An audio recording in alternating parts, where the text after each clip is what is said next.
today we have with us one of our patrons, Professor Dr. Vijay P. Tiwari. He has been a mentor, he has guided us, he has guided St. Peter's Law Academy in so many ways. What is the history of National Law Universities? Why did it come in effect? NLUs are very dynamic. So the man behind a lot of great successes. Yes, Professor NL Mitra. My yes. goodness. कि supreme court के जजेस की बनने की as करीब 55 साल है, high court की करीब 45 साल है, एडिशनल डिस्ट्रिक्ट जजेस करीब 35 साल के बाद बनते हैं। कि हमें ज्यादा परेशान नहीं होना चाहिए। हम 3 इडियट्स का एक पिक्चर देख रहे थे तो उसमें एक बड़ा अच्छा गाना था। मैं आपको 3 काम देना चाहता हूं, अगर आप इन 3 कामों को ठीक से करते हैं तो आप हमेशा सफल होते रहेंगे। He is a professor in National Law University today as we speak. Who better than him to tell us about National Law Universities, the history of it, how did it come in effect, why did it come in effect, what is the vision of National Law Universities? देखो ये तो वो सवाल है जो हम लोगों की क्यूरियोसिटी हमें मजबूर कर ही देगी पूछने पर, मगर इनसे भी कहीं ज्यादा आगे कुछ ऐसे सवाल है जो मैं जानता हूं, because I have known him personally for a very long time. He has been a mentor, he has guided us, he has guided St. Peter's Law Academy in so many ways. See, being a patron, he has always extended his support in order to help us understand what can we do better in order to help kids flourish more with respect to their law entrance examination preparation or with respect to their judicial services preparation. Very great personality who I believe is going to leave a lot of things that is going to help you not just move ahead, but I believe shoot up ahead. It is lovely having you, sir. Thank you for coming. Thank you for coming. It is an honor having you again. हम लोग तो आपसे मिलते रहते हैं, लेकिन आज हमने सोचा एक नया तरीका आजमाया जाए जिससे और लोगों तक ये मैसेज जाए और लोगों तक वो बातें पहुंचे जो वो जानना चाहते हैं, क्योंकि कई सारे सवाल होते हैं जो लोगों के रहते हैं लेकिन वो नहीं पहुंच पाते सही सोर्स तक. What does his role entitle him to do? How about we have some insight from you, sir, where you tell us what exactly is it like being a professor in National Law University? It's very charming. It's really very good. You feel that you are very active, and that is the best thing about being in the National Law Universities. Something that complements, like everybody every day has this question, यार मुझे ना NLU जाना है, अगर मैं NLU नहीं गया तो मेरा काम तबाह हो जाएगा. So something that you want to add to this? It's not like that if you don't go to NLU you are not going to be successful. But the thing that NLUs are very dynamic. When I say dynamic, classes are being held daily. You have to participate in several extracurricular activities almost on the daily basis, and that makes your life very, very workaholic. And probably that is the reason that a person gets success. Even if you are doing all these things outside the National Law University, you are going to succeed in life. Okay, so somewhere it is about more of your engagement that kind of keeps you going in life. Absolutely. Absolutely. Right. So see, even if you are from a National Law University, if you are from a National Law University, absolutely yes, you will get the guidance, the nourishing that you need. But even if you're not from a National Law University, all that you need to do is understand the parts where you need to work and work on them regularly so that you can come out as a better person in large, in total in life. Okay. First hand तो ये जब information बाहर जाती है कि you're a professor from National Law University तो ये automatically सारे dimensions बदल देती है. मगर still being a professor at large, like you are a professor first, then you are a professor in National Law University. So how is it being a professor, sir? So how are the challenges that we come across? Are there any? Yes, I just wanted to contradict here. I am not a professor first. I am the student first. Okay. A professor who does not consider himself to be a student cannot become a good professor. So first thing that I am a student, then I am a professor. The difference between the National Law University professor and a professor in some other traditional university is that usually when I started teaching in the National Law University, we used to have only 3 holidays, and that is the national holidays, 15th August, 26th January and 2nd October. Rest no festival, nothing. Even today we try to have as many classes as are possible, which is not possible elsewhere. So being in the National Law University makes you very, very active and updated. Even when I go, if my class is at 11 o'clock, before going to the classroom, I try to see whether some judgment has just come from the Supreme Court of India or not. That makes you different than many other traditional university teachers. I should not name, but I invited one of the professors for a lecture in my university. He gave a lecture, but there were latest development in that area and he didn't know himself. But this cannot happen in the National Law University. You will have to be update always, and that makes me so happy being the teacher of the National Law University. So somewhere it is more like if you are not updated, you are outdated. Outdated and you are rejected. Students will not listen to you. Either they will throw you out of the class, but if they are very good and you are very little senior of my age, if they are not able to throw you, they will sleep in the class, they will not listen to you in the class. So to be more present, to be more liked, to be more, on your top game, you need to be updated. If you're not updated, you're outdated. Also, I believe it is something that goes hand in hand when you are in the field of law, because you need to know what is happening.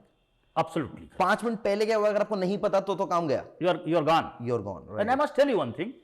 Last April, I had taken one test, interim examination, and I asked one question, and I have told to the student that today I am teaching this, and I am going to ask this. One Supreme Court judgment is pending. Because the judgment is not delivered, I am not able to teach you. But if the judgment is delivered before the examination, and if you are not writing, I will cut your marks, I will deduct your marks. And I was so happy that almost every student has included that judgment, which was not taught in the class, which was not delivered by the Supreme Court when the classes were coming to an end, but it was delivered before the examination, one day before the examination, and my students have written the judgment. So somewhere it is like you need to be on all your fours with respect to what is happening, all the developments, all the happenings that are there. Something I really appreciate the way you just said कि exam से पहले आ जाएगा तो मैं पूछ लूंगा, अगर पूछ लिया तो मैं आना चाहिए, नहीं आएगा तो मैं marks हटूंगा. I think that kind of keeps the kids also cutthroat to the competition. कि पता होना चाहिए. नहीं पता तो गया. और अगर गया तो फिर somewhere we are questionable to ourselves कि कैसे गया. We are preparing and we are again in such a prestigious place, और यहाँ पर भी अगर नहीं किया तो क्या ही फायदा है. Absolutely. I believe it is something that I've picked up from you is the approach that makes the entire thing different from a regular university to National University. Absolutely. It is the approach of being updated, and if you're not updated, that is where the entire game is changing. One more thing I wanted to add. एक हिंदी में कहावत है, करत करत अभ्यास थे जड़मत होती सुजान, रसरी आवत जात थे सिल पर परत निशान. Practice makes a man perfect. National law university में हम रेगुलर प्रैक्टिस कराते हैं. उनको रोज रोज पढ़ना है, रोज क्लास आना है, रोज लाइब्रेरी जाना है, रोज कुछ एक्सरसाइज करना है, रोज कुछ असाइनमेंट देना है, which is lacking unfortunately in some traditional universities. Not some, I believe on a large scale it is lacking. So that is the basic difference between the National Law University and the other universities. In other universities, traditional universities, teachers are highly competent, they are very well qualified, they can really deliver it, but the culture is not there. Right. The laziness has come in into the system in those universities, whereas there is no scope of laziness. I must say the experiences when these National Law Universities started, the first director, which is equal to Vice Chancellor, was Professor Madhav Menon.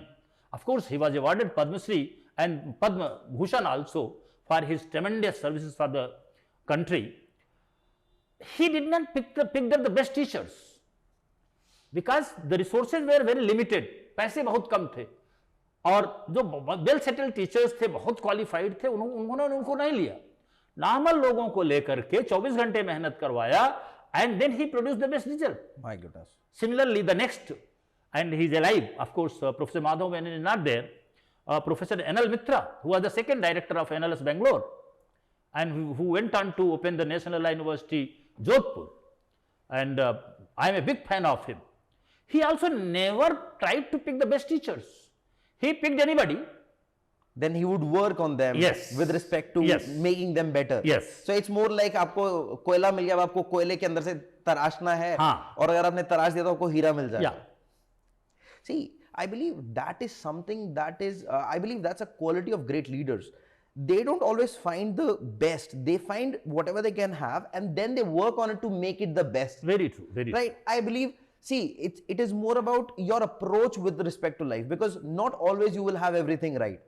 अगर कोई business start करता है, या कोई काम शुरू करता है, कोई किसी ऑफिस में काम करने जाता है, कभी कोई नया काम शुरू करता है, तो हमेशा एक चीज बोली जाती है कि you need to have a good team with respect to being an employer, you need to have a good team to get the push, to being an employee you need a good team in order to complement your work. Again that good team takes time to build, और वो time ही तो है ना जहां पर आपने उनके ऊपर काम किया है ताकि वो निकल रहे हैं उस तरीके से. I believe that plays something very crucial. Absolutely. Sir, ये तो मेरा क्वेश्चन था. This was something that I wanted to ask you. What is the history of National Law Universities? Why did it come in effect? Very good. Fortunately, unfortunately, legal profession being one of the best profession was not able to attract the best people during 60s, 70s and 80s. Even today, when a student goes to the school, parents try to think him of becoming doctor, engineer, pilot in Air Force. Lawyer was never on the top agenda. Today we are in a better position to appreciate justice is the most important component of a state. Absolutely. अगर किसी देश में खुशहाली रहनी है, तरक्की रहनी है, तो वहां का जस्टिस सिस्टम बहुत अच्छा होना चाहिए. जिस देश में जस्टिस नहीं है, जस्टिस नहीं है, वो तालिबान बन जाता है, अफगानिस्तान बन जाता है, सीरिया बन जाता है और देश तरक्की नहीं कर पाता. तो हमारे देश में ये काफी चिंतन हो रहा था कि ये लॉ फ्रेटर्निटी में लोग आते क्यों नहीं, ये लास्ट ऑप्शन क्यों होता है. लोगों ने बीए किया, एमए किया, पीएचडी किया, नौकरी नहीं मिली तो एलएलबी करके प्रैक्टिस शुरू कर दिए और वकील ही जज बनते हैं. तो बार और बेंच दोनों की स्थिति थोड़ा सा खराब हो रही थी. तो कुछ लोगों के दिमाग में आया कि let us catch them young. जैसे 12 के पास लोग इंजीनियर में एडमिशन लेते हैं, आईआईटीज में, पीएमटी में जाते हैं, मेडिकल में एडमिशन लेते हैं, उसी तरह से 12th के बाद हम 5 ईयर लॉ डिग्री शुरू करें जिससे कि लोग वहीं से अपने कैरियर के विषय में ला सोचें. और इसके लिए सबसे पहला नेशनल लॉ यूनिवर्सिटी बेंगलोर में खुला जो कि 1987 में खुला. और वहां 12th के बाद पहला बैच आया और जो कि 87 + 5 87 + 5 92 में पास आउट हुआ. यह देश का बड़ा सौभाग्य था और नेशनल लॉ यूनिवर्सिटी का भी अच्छा भाग्य था कि उसी समय इंडिया की इकोनॉमी पूरे विश्व के लिए खुल गई. ग्लोबलाइजेशन शुरू हो गया, मल्टीनेशनल कंपनियां आने लगी. अब उन कंपनियों को जो कंट्रैक्ट वगैरह बनाना था, लीगल फॉर्मेलिटीज करनी थी, कंप्लायंसेस करने थे, तो यहां से स्टूडेंट एक तो फ्रेश मिल रहे हैं, बड़े अपडेटेड मिल रहे हैं, यंग हैं, तो उनके पैसे भी कम लगेंगे. बड़े बड़े वकीलों को तो हायर करने में बड़े पैसे लगते. तो उन्होंने सोचा कि हम इनसे अपने यहां लीगल एडवाइजर्स लें जो हमारे लीगल कामों को देखेंगे. तो हमारे उन बच्चों को नौकरी मिलने लगी. जब वहां नौकरी मिलने लगी तो प्रोफेसर एनएल मित्रा उनको और ज्यादा नौकरी मिले, इसलिए हर कारपोरेट हाउस में जाके पूछते थे कि आप क्या काम करना चाहते हो, आपको किस सब्जेक्ट में वकील की जरूरत है, और वो सब्जेक्ट ले आके नेशनल लॉ यूनिवर्सिटी के बच्चों को पढ़ाने लगते थे. सपोज आप इलेक्ट्रिसिटी बिजनेस करना चाहते हैं तो इलेक्ट्रिसिटी में कौन कौन से कानून हैं वो हमारे बच्चों को पढ़ाने लगते थे. तो आपको एक रेडीमेड मटेरियल मिल जाता था. So the man behind a lot of great successes, yes, Professor N.L. Mitra. My yes. goodness. So he had that knack to understand and figure out the gap. Yeah, and definitely. He will take a class in the Bangalore in the morning and fly to Bombay in the evening to meet the partners of the law firms and ask their requirement, and then try to introduce that course in the National Law University system. My God, see, that is something that we have always appreciated at large. That is there. And I believe not many people were aware of this fact. Of course, not many. My God. So that is how the history of... Yeah. And then when the students started getting job from the National Law University, it started becoming very popular. And of course, it was decided in the meeting by all, including the Chief Justice of India and other judges, that each state will try to have one National Law University. So the first came in Bangalore, then the second came in Andhra Pradesh, so-called Telangana now, third came in Calcutta, then Jyoti Basu opened that, then Bhopal, then fifth was the National Law University, Jodhpur, from where I started my career. Your career. Yes. And thereafter Odisha, Gujarat, Punjab, Uttar Pradesh, Bihar, and then nowadays around 25 National Law Universities are there. Nowadays also something that we are learning about the national universities, they are also now incorporating this 3-year law in their curriculum. Yes. In order to help Yes. the graduates? See, the basic purpose of National Law University is the teaching with full attention and full focus.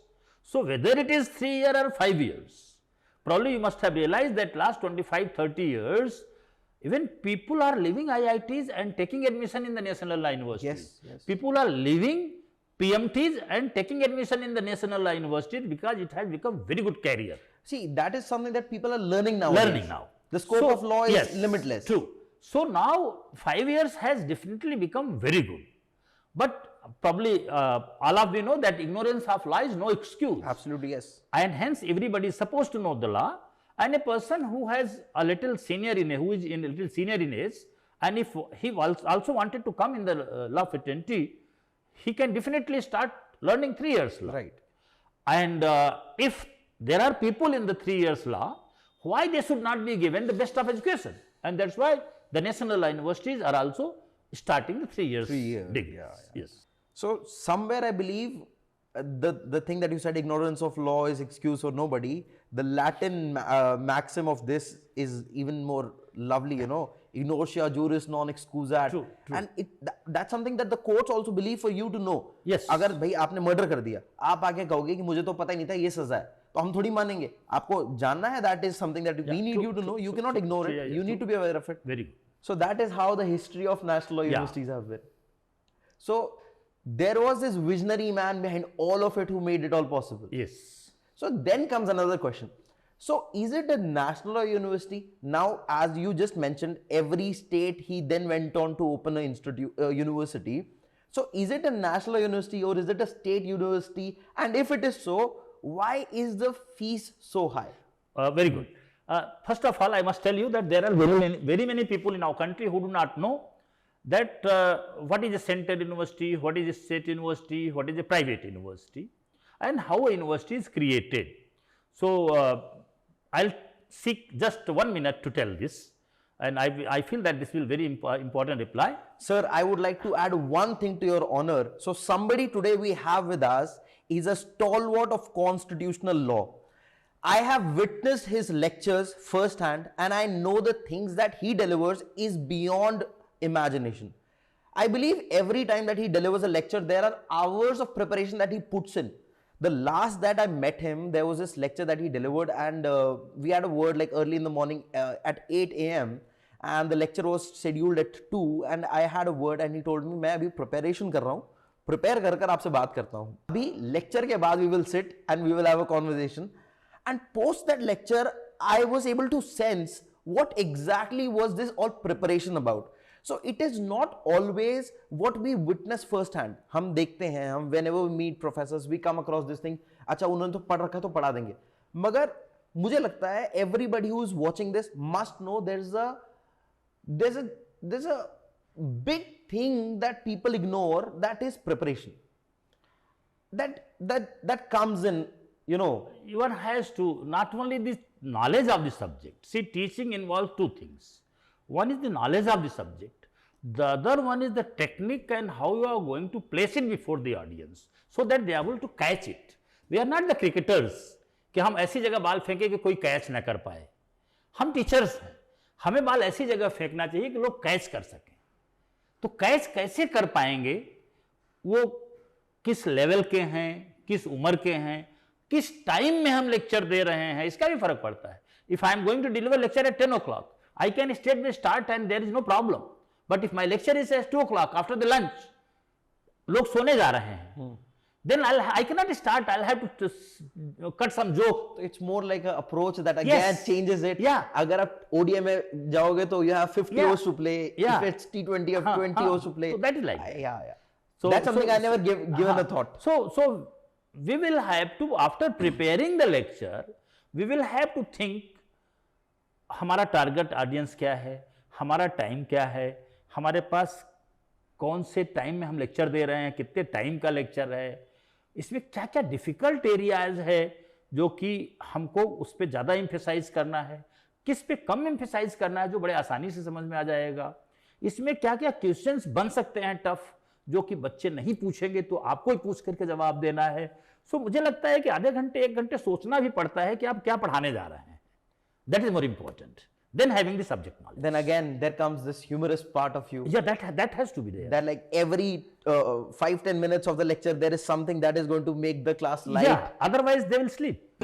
Coming back to जो यूनिवर्सिटियां होती हैं, पहले तो यूनिवर्सिटियां दो तरह से बनती हैं, एक तो लोकसभा या पार्लियामेंट और विधानसभा या स्टेट लेजिस्लेचर से क्रिएट होती हैं, और दूसरी यूनिवर्सिटी डीम्ड यूनिवर्सिटी होती हैं जिनको यूजीसी उनके with the authority they have, they can recognise somebody to be a deemed university. So यूनिवर्सिटियां या तो पार्लियामेंट बनाती है, जिनको पार्लियामेंट बनाती है उनको सेंट्रल यूनिवर्सिटी कहते हैं, जिनको स्टेट लेजिस्लेचर बनाता है उसको स्टेट यूनिवर्सिटी कहते हैं.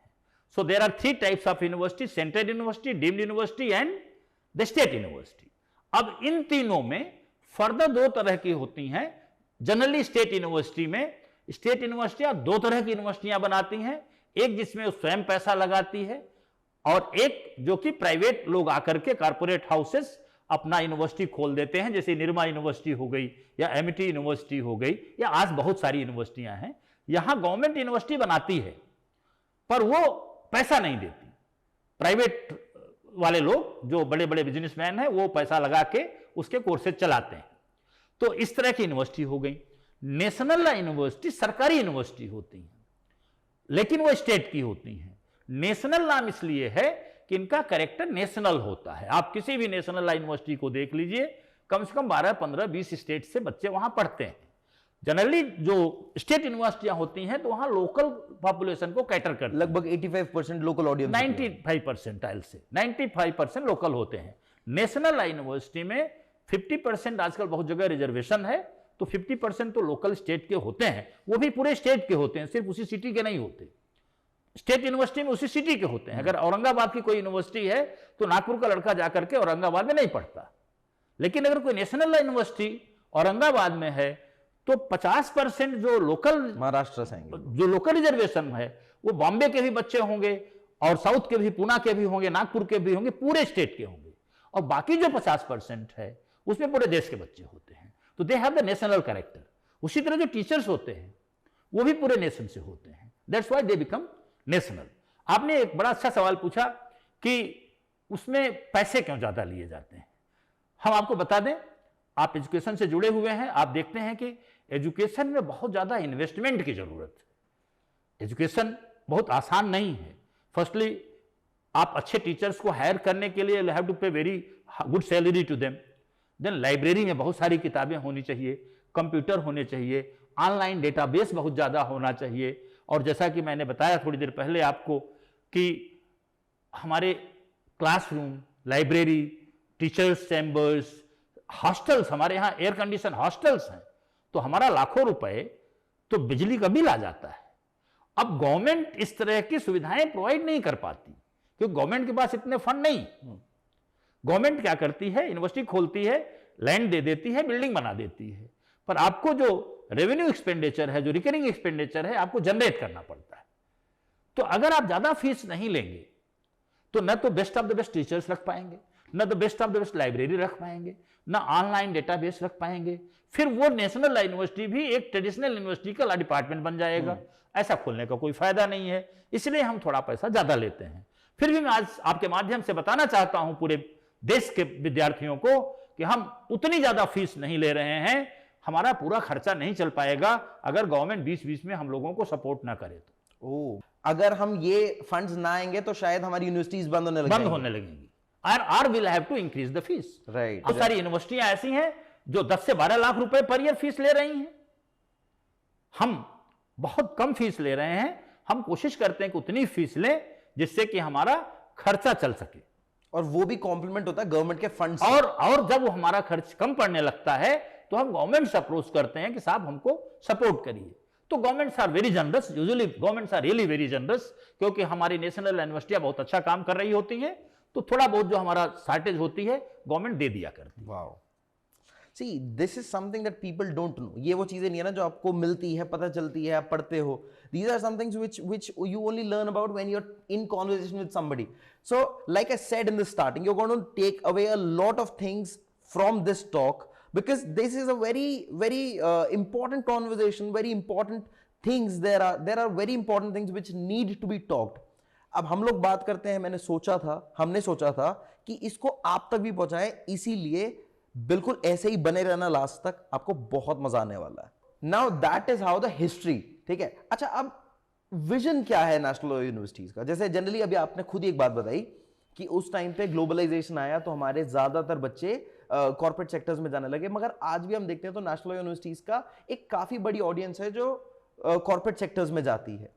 एक और बहुत कॉमनली बात आती है कि मुझे नेशनल यूनिवर्सिटी जाना है क्योंकि हमारा अच्छा पैकेज लग जाता है. तो इसके ऊपर थोड़ा सा I want you to help us understand a bit. Very good. जैसा मैंने थोड़ी देर पहले बताया था, जब नेशनल लॉ यूनिवर्सिटियां खुली थी तो उनका विजन था कि बार और बेंच को स्ट्रेंथन करना, जजेस हमारे बहुत बढ़िया रहें और हमारे वकील बहुत बढ़िया रहें, जिससे जस्टिस जो है वो एकदम बढ़िया से हो सके, न्याय बहुत बढ़िया हो सके. न्याय अच्छा रहेगा, सब खुश रहेंगे, देश तरक्की करेगा. पर चूंकि नेशनल लॉ यूनिवर्सिटी पूरी तरह से गवर्नमेंट से फंडेड नहीं थी, बच्चों को फीस लगती थी ज्यादा. जुडिशरी में भी जब ज्वाइन करते हैं, शायद आपको पता है कि सुप्रीम कोर्ट के जजेस की बनने की एज करीब 55 साल है, हाई कोर्ट की करीब 45 साल है, एडिशनल डिस्ट्रिक्ट जजेस करीब 35 साल के बाद बनते हैं.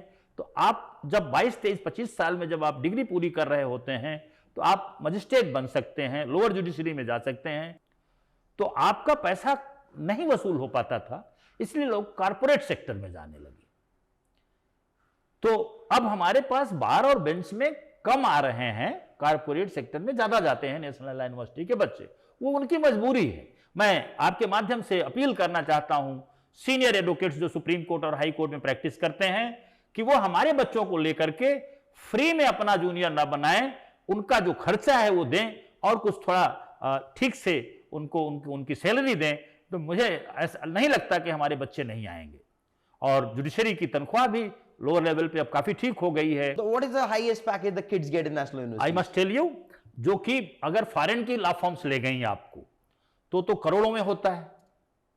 और इंडिया की जो टॉप लेयर की फॉर्म्स हैं वो भी कम से कम 2.5 से 3 लाख रुपए, 40 लाख 35 लाख से कम में नहीं ले रही है. तो 3, 3.5 लाख रुपए आप ले रहे हैं, जो कि राइज बहुत फास्ट करता है. 1 साल बाद आप राइज कर जाएंगे और ज्यादा हो जाएगा, 2 साल बाद, 5 साल बाद. तो वहां राइजिंग बहुत ज्यादा है, जो कि गवर्नमेंट में नहीं है. जब वहां से वो पास आउट हो तो कम से कम कुछ काम अपने आप इंडिपेंडेंटली कर सके. प्रैक्टिकल एक्सपोजर दिया. प्रैक्टिकल एक्सपोजर दिया. जैसे हमारे यहां मूट कोर्ट्स होते थे, मूट कोर्ट्स में उनको आर्गू करना पड़ता है जजेस के सामने, जैसे नॉर्मल सिविल कोर्ट में करते हैं या सिविल में करते हैं, कोर्ट्स में करते हैं.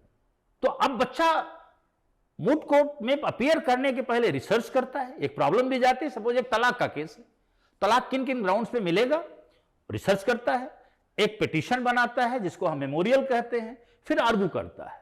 उसी तरह से रिस्पोंडेंट तलाक ना मिलने पाए इस बात पे रिसर्च करता है. तो बेयर लॉ क्या है, सुप्रीम कोर्ट के जजमेंट्स क्या है, फॉरेन के जजमेंट्स क्या है, दोनों वकील वहां लड़ते हैं, फिर डिसाइड होता है.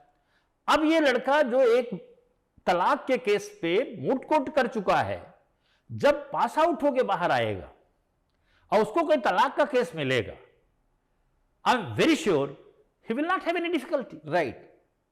Because he now He has has- the practical yes, atmosphere practical. that he needed. Yeah.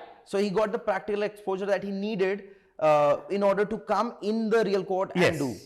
सो इस तरह से हमारे नेशनल लॉ यूनिवर्सिटी में बहुत सारे काम कराते हैं जो कि उनको रेडी बनाते हैं तुरंत काम शुरू कर देने के लिए. तो ये तो बहुत कॉमन है ना कहीं आप कभी भी अगर कुछ नया करते हो, there is a lot of hesitance that you have. आप गलत कर सकते हो, गलत हो गया तो क्या होगा, because this is not some place where you can expect somebody to do error. You are working on this very fine line कि भैया आपको सही करना है, गलत करोगे तो बहुत बड़ा नुकसान हो जाएगा.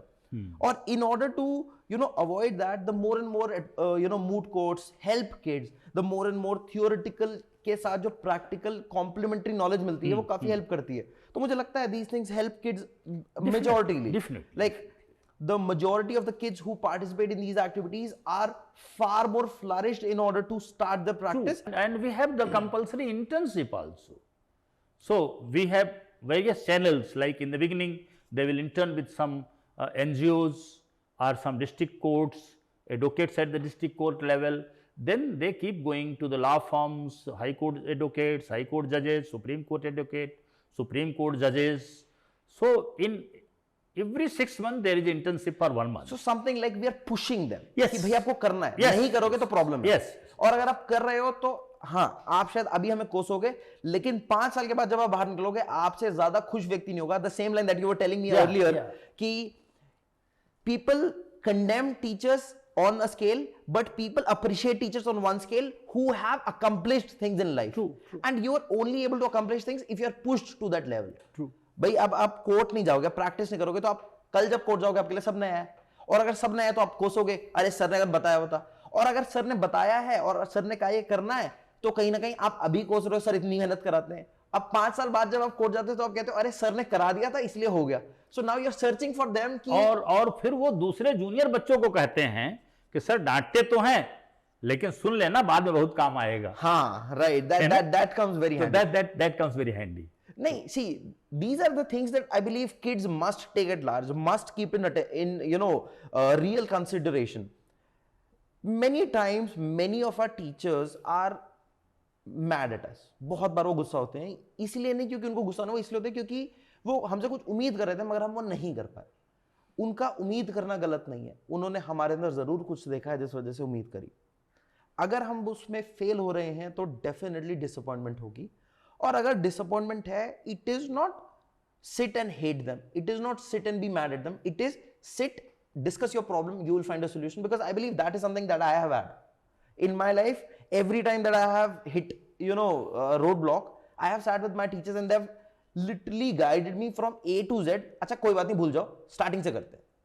और मुझे लगता है that has changed my life enormously. A female student was very bright in my class, but after 2-3 months I noticed that she is deviating. So in order to bring her on track, I assigned a case to her for presentation. And next day, when she started presenting this case, she was very casual. She was not prepared properly. And I thought that this is the right time for me to scold her so that she realizes the importance of studies.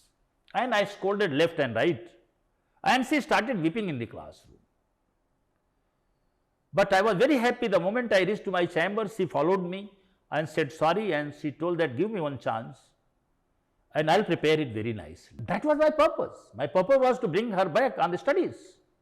Yeah. And next day she presented the case in a very nice manner. I was very happy. I gave her a chocolate and she is a very successful now. And after getting a very good job, she has written me big message that was a turning day for me, in my point. Yes sir, I must confess, I was deviating from my main focused studies, and had it not been you. So these days teachers avoid scolding the student, avoid being harsh and hard to the students, but I think we as a teacher must not hesitate in scolding some student for their betterment. Right, and absolutely. As you have rightly said, without developing any ill will or enmity for them, just to improve, bring improvement in them. Yeah, many a times you cannot go straight to the point कि अच्छा बेटा ये बात है, because we don't want to be as casual to the students and we don't also want the students to be as casual. Yes. Because अगर वो casual हो गया तो सब एक normal चीज हो जाएगी. Absolutely. But we need to have that thing so that we can actually take the best out of them, we can push them to the best. और अगर हम सीधा बोलेंगे तो कहीं ना कहीं एक प्रॉब्लम है. We have to sometimes take this other route जहां पर हम उन्हें बिठा के बता रहे हैं अरे तुमने सही नहीं किया ना, मुझे पता था तुम but नहीं किया तुमने. So now there is something that you have and you get to tell them. Yeah, I believe. See, that is the innocence of teachers, I believe. And teacher will have to show faith on the student. अब जैसे कोई बच्चा बड़ा careless है, मैं उसको काम देना चाहता हूं. अगर मैं उसको कहूंगा कि तुम बहुत केयरलेस हो तो वो काम नहीं करेगा, तो मैं उसको बुला के कहूंगा I think this case can be done only by you. I don't know why I feel that it is you who can do this. And उससे बच्चा boost up हो जाता है. Next day, he or she comes fully prepared and she does very good. Yeah, it is sometimes all that you need to do is believe in them. Yeah. And they need to understand that you have believed in them. Yes. So next time if some teacher is coming to you and telling you कि ये आप कर सकते हो, that means they believe in you. And if somebody believes in you, trust me, it is your chance. Take it and make it the best. Right, I believe this is the most candid thing that I have asked you. Okay, so you know, coming all about it, like we have talked about how, you know, life has been, how the history has been, the vision of it. Now comes this curious question. Like, I would love to know if there is a mantra in your life that has kept you going. Like, you always sit and keep cracking jokes. Every time there is something happening in your life, we are always in conversation and you tell me, "Arey, ye ho raha hai, abhi ye ho raha hai," and still you're not stressed. You always have something very funny about it, and then you just laugh it all out. So, tell me some mantra that you have had in your life close to your heart, which you would want people to know. I think I cannot be so brief, so I'll take 2-3 sentences to tell. Tulsidas ji ने लिखा था कि जन्मत मरत दुसह दुख होई. When you are taking birth and when you are dying, you are passing through the hardest pain of life. तो जन्म लेते समय जब इतना पेन हो रहा है तो life is going to be painful. तो हमें यह हमेशा स्वीकार करके रखना पड़ेगा कि जब हम इस मृत्युलोक पे हैं तो हमारी लाइफ पेनफुल होगी. तो जब हमें यह पता है कि life is going to be painful तो हम उस पर इंप्रूवमेंट करने की हमेशा कोशिश करते रह जाएं, और जब कोशिश करते रहेंगे तभी हम आगे बढ़ पाएंगे. तो हमें पेन में आगे बढ़ना है, और आगे हम तब बढ़ेंगे जब ड्रीम देखेंगे.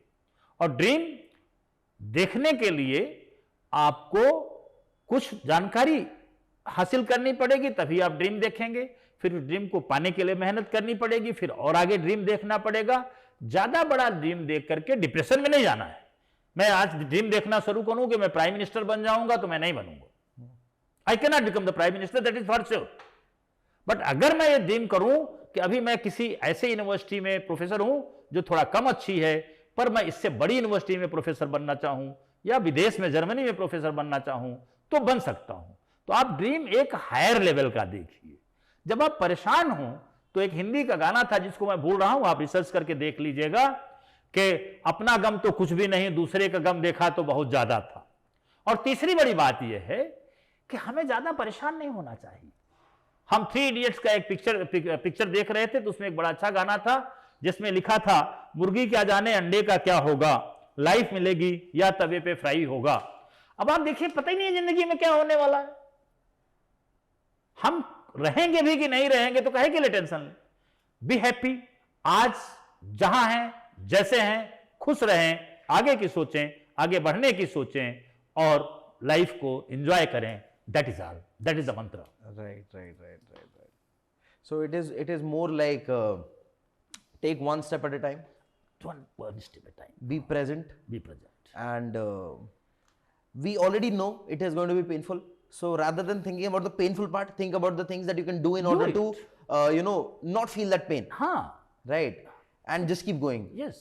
See, पेन तो लाइफ में है ही है.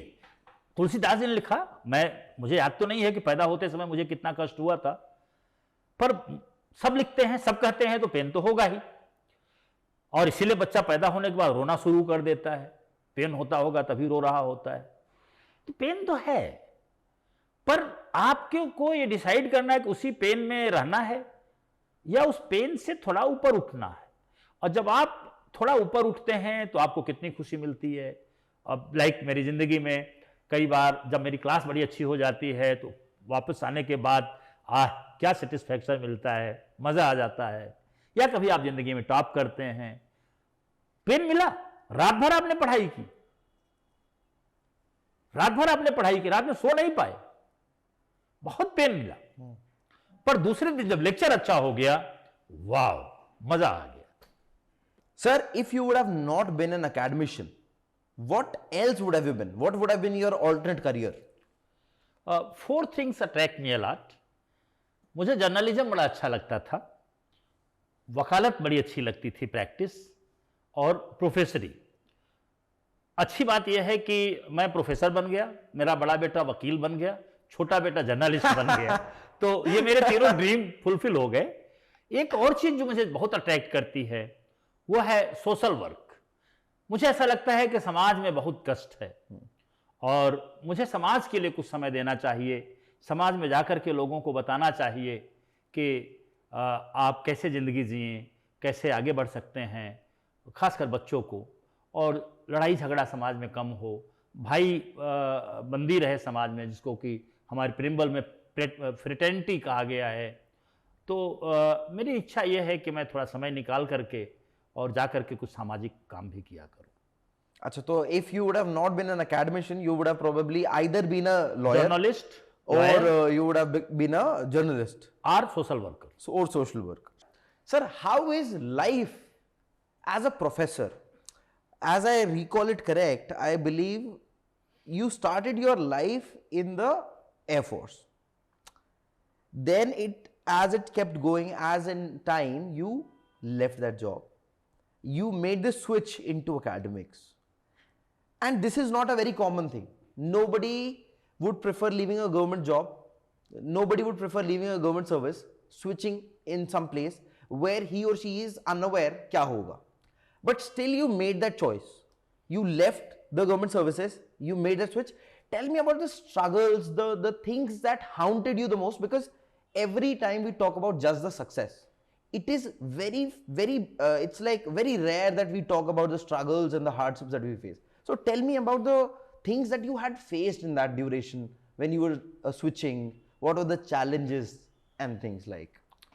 Thank you for this wonderful question. First of all, I wish to congratulate the youth of the day, क्योंकि उनके पास बहुत सारी अपॉर्चुनिटी हैं। जब मैं बड़ा हो रहा था तो इतनी अपॉर्चुनिटी नहीं थी।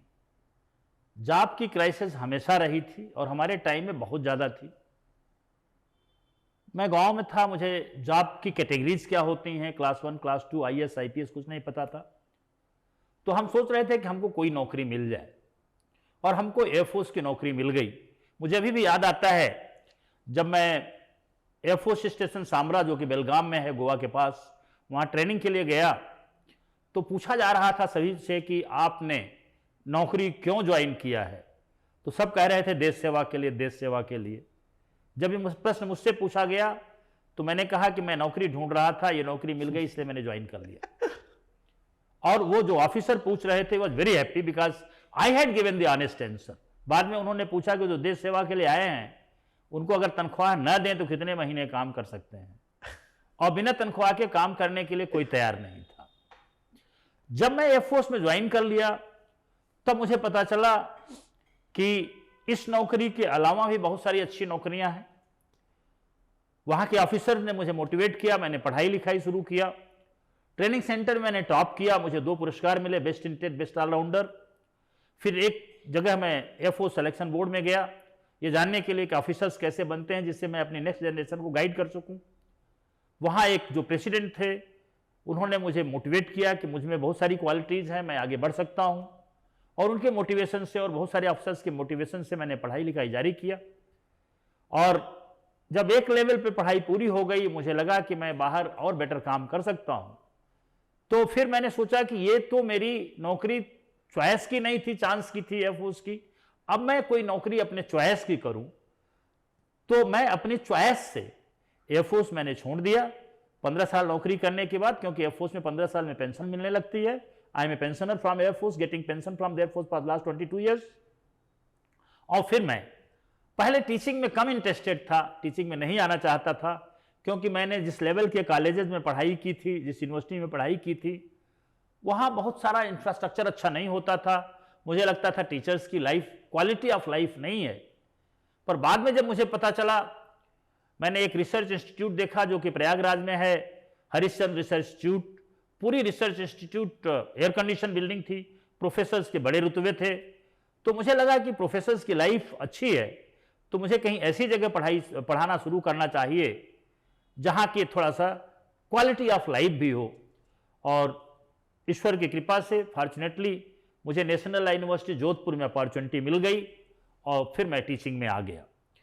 तो स्ट्रगल तो हमेशा होते हैं।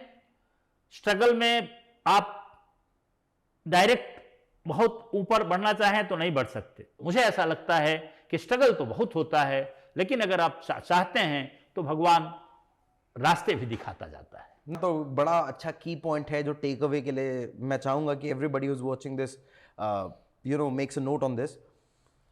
Many times it happens कि हमें नहीं पता अगला क्या होगा, आगे अगले स्टेप पे हमें क्या करना है, हमें ये भी नहीं पता कि अगला स्टेप किस तरफ होना चाहिए, बट जो दिख रहा है ना, जस्ट गेट थ्रू इट. और अगर इतना भी समझ नहीं आ रहा है ना, work on your self, just like sir said, a good mind is found in a good body. So work on your self.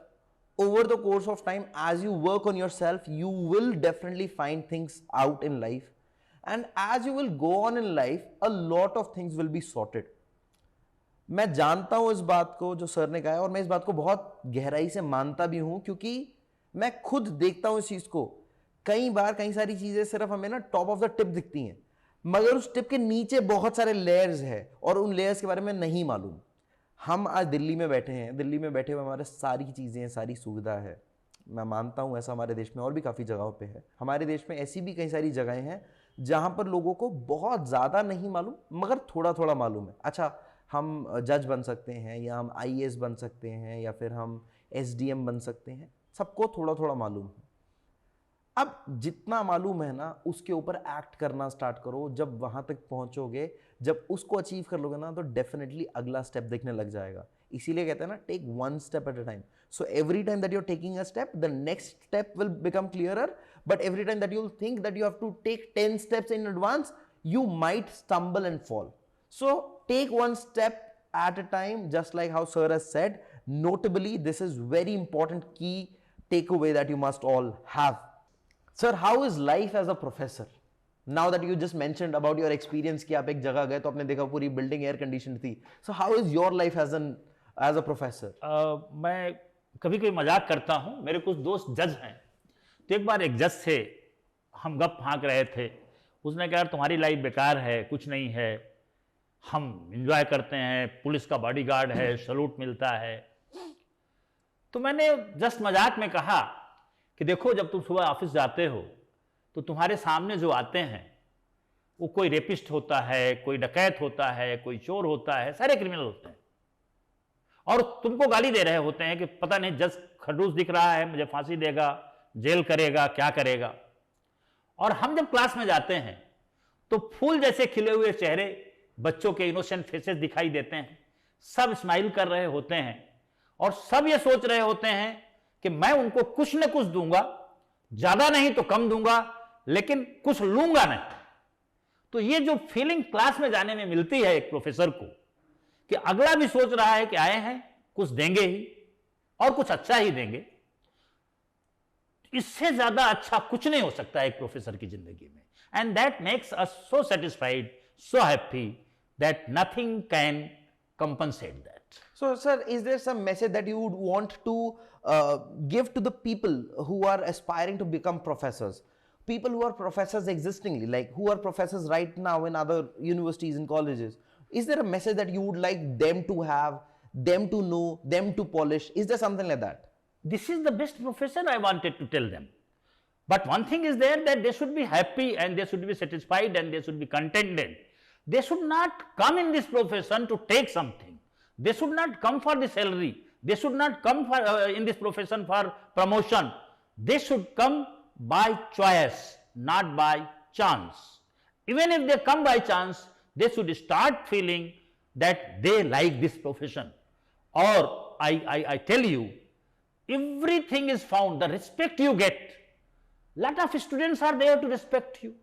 And if you are hardworking, this profession gives you a lot of opportunities, lot of things. I keep busy. Even 2 days before, I had a lecture in IIT Kharagpur.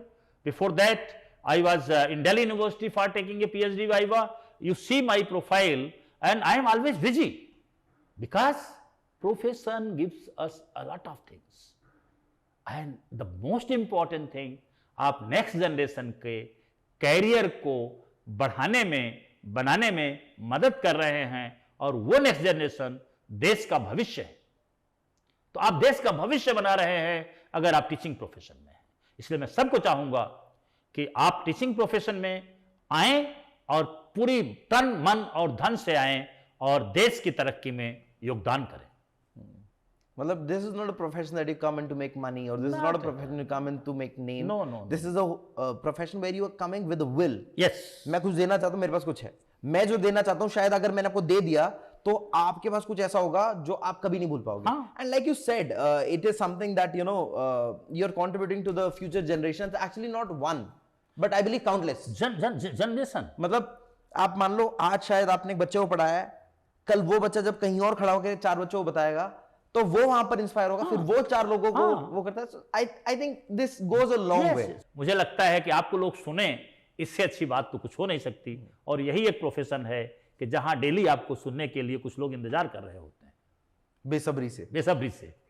See, this is a life where you are either to make it or break it.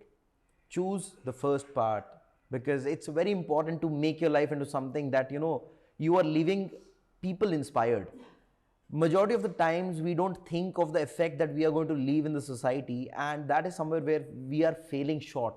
और वही चीज़ नहीं करनी है. आज इस talk से ना इन चीज़ों पर आप रिफ्लेक्ट करना, जो हम करते हैं वो कितना इंपॉर्टेंट है, हमारा हर एक्शन अगले लोगों के लिए कितना इंपॉर्टेंट है, और कितना सोचकर हमें अपना एक्शन लेना चाहिए, कितना सोचकर गवर्नमेंट्स डिसीजन लेती हैं, कितना सोचकर प्रोफेसर्स पढ़ाते हैं, कितना सोचकर हमें उनको समझना चाहिए. So this is all about understanding approach and the intensity that you must have as a person at large.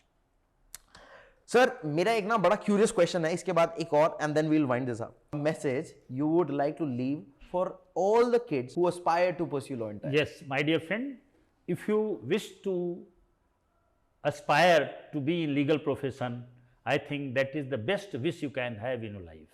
Legal profession is evergreen profession. There is no limit of the opportunity. और एक चीज मैं अक्सर कहता हूं, इस profession में जब जागो तभी सवेरा. जज बनने की उम्र 25 साल भी है, 35 साल भी है, 45 साल भी है और 55 साल भी है. अगर आप शुरू के 10 साल ठीक से काम नहीं करते, नेक्स्ट 15-20 साल अच्छा काम कर सकते हैं. तो आप जानते ही होंगे कि डायरेक्ट सुप्रीम कोर्ट में भी वकील को जज बना दिया जाता है. और इस प्रोफेशन में आपके पास पावर, रेपुटेशन और मनी सब कुछ है. शायद इतनी पावरफुल कोई प्रोफेशन नहीं होती. Thank you. Sir, what is your advice for students for a successful career in law? Like all the existing students who are now pursuing law, who are now pursuing their masters, who are now pursuing their PhD, like a message. Actually शायद कुछ लोगों को पसंद न आए, पर India में जो अब हम सक्सेस की परिभाषा बताते हैं वो हमारे देश के कल्चर से मैच नहीं करती. सक्सेसफुल कैरियर का मतलब यह नहीं होता कि आप चीफ जस्टिस ऑफ इंडिया बन जाएं, प्राइम मिनिस्टर बन जाएं. बुद्ध को सब जानते हैं, बुद्ध के टाइम में कितने लोग पैदा हुए होंगे कोई नहीं जानता. तो इंडिया में सक्सेसफुल कैरियर का मतलब होना चाहिए कि आप संतुष्ट रहें, खुश रहें, लोगों को संतुष्ट करें और खुश रखें लोगों को. आप जहां भी हैं, जो भी हैं, आप उस सफलता से जो आपको मिली है उससे संतुष्ट होना सीखें. क्योंकि कई बार हमारी डेस्टिनी में जो लिखा होता है उससे ज्यादा हमको कुछ नहीं मिलता. भगवान के निर्णय को स्वीकार करें. लेकिन मैं आपको एक बात बताना चाहता हूं, अगर आप तन मन धन से तपस्या के रूप में हार्डवर्क करते हैं, पढ़ाई करते हैं, तो आज नहीं तो कल सफलता आपको गले लगाएगी. A parting message that you have for all the viewers who are going to watch this in time, something that you would like for them to remember through this? Yes, मैं आपको 3 काम देना चाहता हूं. अगर आप इन 3 कामों को ठीक से करते हैं तो आप हमेशा सफल होते रहेंगे. पहला काम पढ़ाई करें, दूसरा काम पढ़ाई करें और तीसरा काम पढ़ाई करें. Thank you so much for coming here. It was an honor having you. Thank you so much. Feeling blessed.